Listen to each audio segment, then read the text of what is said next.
down to the stock portion of the video. And I know some of you have been wanting to know, what are we going to be doing for this Super Bowl? So I've got some hot Super Bowl stocks that I think you guys should jump on. But before we do that, Rocket Mortgage, ladies and gentlemen, is doing a Squares contest. It's absolutely free. And every time a team scores, somebody's getting $50,000. Take a look at this. The link is in my video description so that you guys can jump on it. It's free. Just put a square in there. You never know. You might be the one that wins something. Take a look at this. The Rocket Mortgage Super Bowl Squares sweepstakes is back. And guess who else is? Me. Barry Sanders. It's free to play, and every score change, someone wins $50,000. And 2 lucky players will win $500,000 they could use toward a dream home. One way to enter, hey, 2 ways to win. Go to RocketMortgageSquares.com to enter for free. Rocket Mortgage, official mortgage sponsor of Super Bowl 55. Oh, yeah. That link is all in my video description. I've done it today. It takes 3 minutes to get through it, and you're signed up. You'll see where your square is at, and hopefully somebody on my show, hell, maybe even me, win 50 G's or even the $500,000 to put toward a house. I know Larry would love to get that. So, yeah, man. We just put a bid in on a house. We were going to, and people were bidding, $20,000, $30,000 over asking. The market's crazy. Yeah, right now it's definitely not it's not a buyer's market right now. I mean, sellers can just name their price, but hey, you get that $500,000, Larry, you sit back, let the market cool off, and then you go name your price, my brother. But right. There's a stock that I want you guys to take a look at for the Super Bowl, ladies and gentlemen. I bought calls on this thing last week, and the stock that I am talking about in particular, as we look at my Robinhood account, is Draftkings, ladies and gentlemen, right here on my options tab. So I'm going to click on it. And the reason why I'm telling you guys to get Draftkings is because that's one of the biggest online betting sites, and they are also sponsoring the Super Bowl. I knew this a month ago, and I bought these shares. I bought this call 2 weeks ago, way before the Super Bowl. But now, in the time I've had it, look, I'm up $603, and we're not even to the Super Bowl yet. This stock is probably going to have legs all the way through next Friday. So if you want to jump on this, the great opportunity would be to buy it right now, tomorrow, and sit on it through a week. So buy yourself a week call, or maybe just buy some of the shares if you want to do some swinging with the stock, and then hop off of it. But see, here's my example. I bought it. My call ends at the end of February. I will not be holding it that long. I'm already at my threshold for this stock. For me, anytime I have a stock and the share price is less than $100, if it makes $500, I'm good. I usually get out. If I have a stock that's more than $100, I try to wait around for it to get to about $700 to $1,000 before I get out. But me knowing that the Super Bowl is going to happen Sunday, this thing is just going to keep going up because everybody's going to see their name. This is a perfect time for you guys to jump into this stock. Larry T. Strings, I'll give it to you first, Larry. What do you think about Draftkings as a stock you should jump on right now? I mean, it seems to make sense considering the timing, But to be honest with you, I haven't really looked at Draftkings much, so I'm not real familiar with with them as a company to buy their stock. I mean, I know who they are and what they do, but I haven't really thought much about them.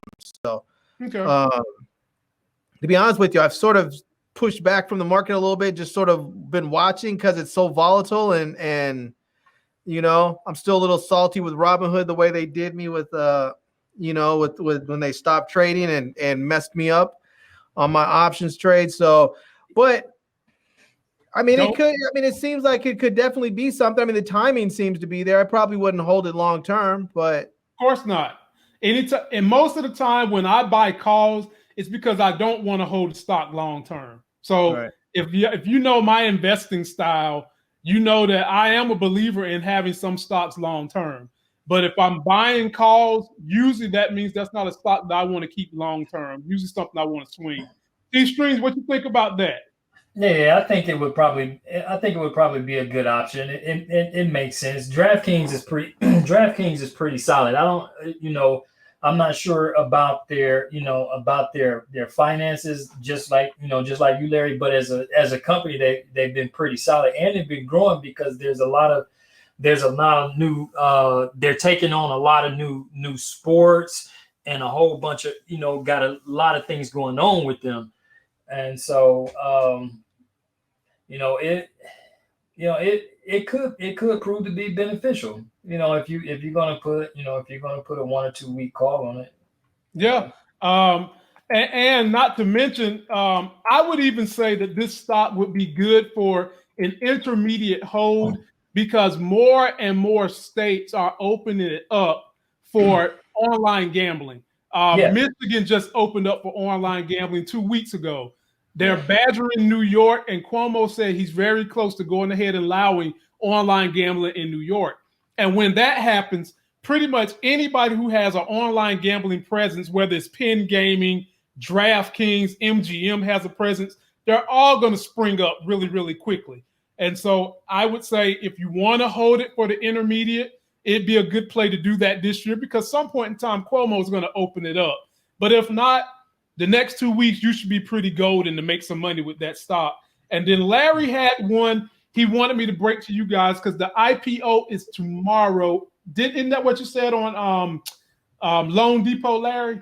Yeah, it's supposed to go tomorrow. Okay. The IPO goes tomorrow. And to give you guys a little bit of context on Loan Depot, in case that's something you want to jump on, take a look at this. Loan Depot. Yeah, Loan Depot, baby. Everybody trying to get them mortgages right now. They originated 56.4% of all home purchase mortgages in 2019 versus just 35% in 2010. Quicken Loans was the dominant lender in 2019, originating 541,000 mortgage loans. Only 2 banks made the top 5 by number of loans, and Loan Depot followed them as the 6th. Now let's look at some other similar companies that have already gone public and how they fared so far. Rocket Companies went public, and ever since it has given so far to its investors as of today, earlier today, pre-market. When I made this video, it was pre-market. 22.78%. Guild Holdings, basically nothing, hasn't changed since its IPO offering. Penny Mac Financial Services just blew past the COVID era and has already returned 183% since its IPO. Gorsh Holding, which is going to merge with United Wholesale Mortgage, and the news have been out for a while now that it's official, yet the Gorsh Holding blank check company stock hasn't seen any change whatsoever, just a few pennies of change, basically non-zero. So that's that. So Loan Depot is going to go. It has filed confidential. So it has filed for So probably we'll see it maybe by December, if not January 2021. Well, we're seeing it in February the 4th, tomorrow. Am I buying? Nope. I've been watching most of those mortgage companies, and I watched Rocket when it came out last year, and it hasn't done anything. And Rocket is a solid company. It's like one of the top mortgage companies in the United States. They do big business. I've talked to some of them about refinancing a loan. Their terms are great. But in terms of a stock, it just hasn't done much. So I don't expect to see Loan Depot doing that much of anything. If I had to tell people to do something in the financial sector, I would tell them to invest in fintech, such as PayPal, such as Cash App, something like that. But Larry, this one is yours. How are you feeling about it? I don't know. I guess I'll have to see what the stock price looks like when it comes out. What the IPO is. I mean, if it's one of those things where the IPO price is like $20 and then it hits the market at 80, then I'm not. I'm out. So you don't like that IPO markup, huh? No, man. I'm tired of all that. Streams, how you feeling about it? Yeah, but that seemed like is starting to be the status quo for some of this stuff, man. Hijacking those prices up. I'm not really sure on this one, man. Is nothing. It is nothing that I'm seeing that really sparks my interest. That's really saying that this will be a nice solid. That this would be a nice solid lick. Mhm. So me personally, I would probably pass. Yeah. I would probably pass and just watch it. But it's nothing. It's nothing that's really setting out to me that's saying, okay, this is going to be a game changer. But then again, hey,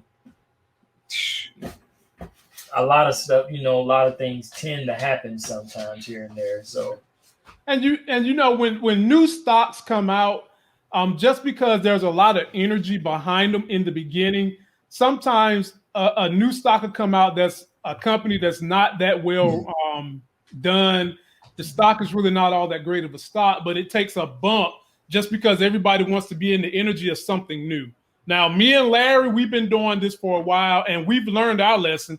Just because something is new don't mean it's going to be good, especially if it's not a direct listing. And I don't think Home Loan Depot is a direct listing. So it's going to be at an IPO price, meaning that there's going to be people that's going to get the stock for like maybe $25, but by the time it gets to the market, it's going to already be $35, $40, $50. And so this one doesn't excite me. If I was giving someone some advice, I would tell them to go fintech, PayPal, Cash App, something like that. But we'll see. We'll see what happens tomorrow. So I mean, they're number 6. They're like number 6 in the industry, which says they have room to grow. Yeah, they definitely got room to grow. So, but the problem is when the number one in the industry, which is Quicken Loans, Rocket Mortgage, is not doing anything. Their stock is not doing nothing. And so why would I think that numbers, other than the fact that they're just brand new, the new kid on the block, people have euphoria about getting something new, and hopefully it's cheap. Other than that, if it's cheap, I'm probably going to get in. And I'm assuming you are getting in for short-term purposes. Well, likely, but we'll see. I mean, it could go either way. If it's one of those things, like if I get in, let's say it comes in then I'm just giving a round number so I can make the math easy. Let's say it comes in at like $10. Okay. And I grab 100 shares of it. If it moves quickly, then sure, I'll get out. But if it doesn't, I'll just hold it and see what it does. Larry's a different animal from me, ladies and gentlemen. He's a different animal from me. I mean, I should have held some of the IPOs that I bought that I didn't like. I bought Lemonade, and I should have held it, and I didn't, and I got out of it. I got out of it at like $70-something, and it's at 150 now. And but you did buy what was it, Lee or the other one, Xpeng, and you held that one, and you did fine. I did. I bought Lee. I bought Xpeng. I bought Candy. I bought Blink. I bought a number of them that I've held for a little while, and then I've done fine. I got out of them when I needed to. I should have got out of Xpeng when it was really high, because at one point it went up to like $70-something. I should have got out of it then, but I didn't, because I was really thinking of it as more of a long-term thing. And I was thinking the same for Candy. Candy got run up, and I should have got out of it when it was at its high, but I was really thinking Candy was going to be a winner. I just didn't realize there was so much, shenanigans going on behind the scenes at their company. Yep. So, and that's what they come to me for, ladies and gentlemen. I root out shenanigans. And on this Loan Depot, I feel shenanigans. But hey, I'm gonna root my brother on. I still believe in Candy as a company. I still think that the bones of the company are there if they can stop playing all these financial games and just let the market be what it is and actually produce the cars and put them out. I think they can actually do something, because they're producing low cost, electric vehicles. There's not much range on them, but they're good. It's sort of like how people thought of those smart cars that, you weren't going to take a smart car on a road trip, but it's the same thing with these little Candy cars. You get them, they're good for 60 miles, 70 miles. It's not long, but it's enough that if you decide you want to drive into DC and go have, dinner. Not that you can now, but if you want to drive around town or something, get your groceries, whatever, it's perfect. Just don't try and take it and go to, don't try and take it and go to New York or North Carolina or wherever. Just, it's a get around town car. Yeah, and one more tip, ladies and gentlemen. GM announced that they are partnering with a chip maker to go ahead and Valley Forge their new cars, which they're planning to go electric. So some of their luxury cars, they're going to discontinue some of them because they want to go ahead and jump into the electric market. I bought calls on GM today, and I bought long calls on them because I do think that they are going to crack $60 probably by summertime. So another tip for you guys.